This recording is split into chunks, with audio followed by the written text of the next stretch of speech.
आज की इस वीडियो में मैं डिस्कस करूंगी SN2, SN1, E2 और E1 रिएक्शंस।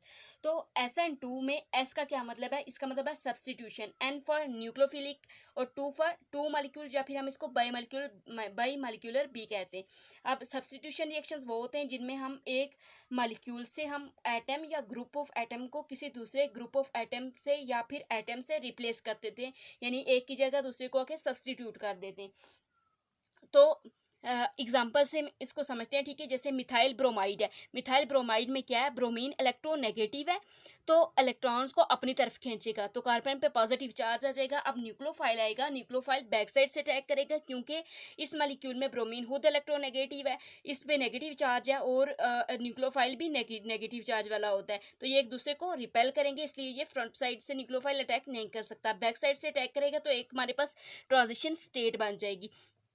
अब इसमें क्या होगा कि ये ट्रांजिशन स्टेट में क्या है कि इसमें ना तो OH ग्रुप, OH का बॉन्ड कंप्लीट कार्बन के साथ बना हुआ है, ना ही ब्रोमीन जहाँ से निकला है। तो OH का बॉन्ड बनने से जो एनर्जी रिलीज हुई है वो ब्रोमीन का बॉन्ड ब्रेक होने के लिए यूटिलाइज होती है। तो हमारे पास प्रोडक्ट क्या बनेगा? मिथाइल अल्कोहल प्लस यहाँ से क्या, ब्रोमाइड आयन जहाँ से निकल जाएगा। अब क्या है कि इसको हम SN2 क्यों कहते हैं कि ये सिंगल स्टेप में होता है, एक ही स्टेप में दो मॉलिक्यूल्स आपस में रिएक्ट करते हैं, इसलिए हम इसको बाई मॉलिक्यूलर कहते हैं।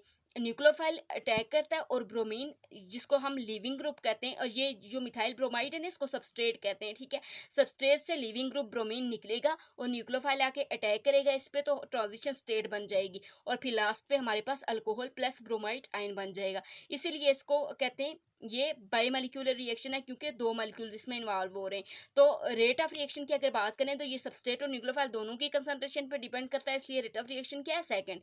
अब SN1 में देखें तो S और N तो वही है ना, सब्स्टिट्यूशन और न्यूक्लियोफिलिक। अब वन, यहाँ पे वन का मतलब है कि इसमें एक ही मॉलिक्यूल्स इन्वॉल्व होता है इस रिएक्शन में, लेकिन इसके स्टेप्स दो हैं। पहले स्टेप में क्या होता है? आयोनाइजेशन होती है मॉलिक्यूल की। एग्जांपल लिए मैंने ट्रशी ब्यूटाइल ब्रोमाइड की। आयोनाइजेशन होती है तो कार्बोकेटाइन प्लस ब्रोमाइड आयन बनता है, ठीक है।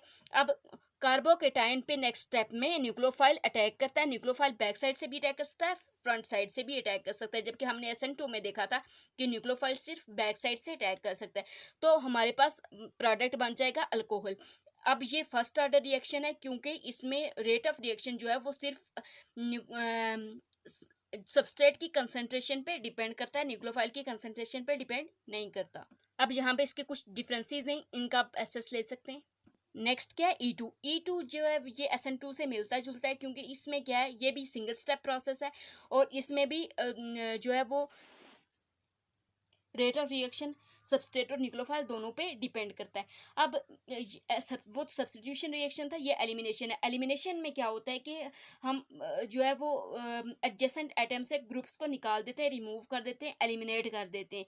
तो यहाँ पे दो कंडीशंस का होना बहुत ज़रूरी है कि हम ऐसे मॉलिक्यूल्स की हम एलिमिनेशन करवा सकते हैं। E2 रिएक्शंस वो मॉलिक्यूल्स फॉलो करते हैं जिनमें अल्फ़ा और बीटा हाइड्रोजन हो, अल्फा कार्बन हो, बीटा कार्बन हो। अल्फा कार्बन पे जो है वो जो हाइड्रोजन होते हैं उनको अल्फा हाइड्रोजन कहते हैं, जो बीटा कार्बन पे हाइड्रोजन होते हैं उनको बीटा हाइड्रोजन कहते हैं। तो यहाँ पे क्या होता है, अल्फा कार्बन पे जो हैलोजन, अल्फा कार्बन वो कार्बन है जिसके साथ हैलोजन डायरेक्टली अटैच है, और बीटा कार्बन जो उससे नेक्स्ट वाला कार्बन है। अब अल्फा हाइड्रोजन से हैलोजन रिमूव होगा, ठीक है, और बीटा कार्बन से क्या, हाइड्रोजन। तो यानी इसमें क्या होता है, न्यूक्लियोफाइल आता है, बीटा हाइड्रोजन को ले जाता है, मतलब डी प्रोटीनेशन होती है, इस प्रोटॉन को ले जाता है, और जब ये निकलता है यहाँ से अपना बॉन्ड यहाँ पे शिफ्ट कर देता है, तो हमारे पास क्या बन जाता है, एल्कीन प्लस वाटर, क्योंकि ये OH आके इससे हाइड्रोजन लेगा तो H2O प्लस ये वाला न्यूक्लियोफाइल यहाँ से निकल जाएगा। अब elimination take place in a single step, यानी ये भी बिल्कुल SN2 की तरह ये भी सिंगल स्टेप में होता है। अगर E1 को देखें तो E1 में भी ये ज़रूरी है कि क्या होना चाहिए, अल्फ़ा कार्बन पे अल्फ़ा कार्बन और बीटा कार्बन होना चाहिए, और जो प्रोटॉन है बीटा कार्बन से ही रिमूव होगा।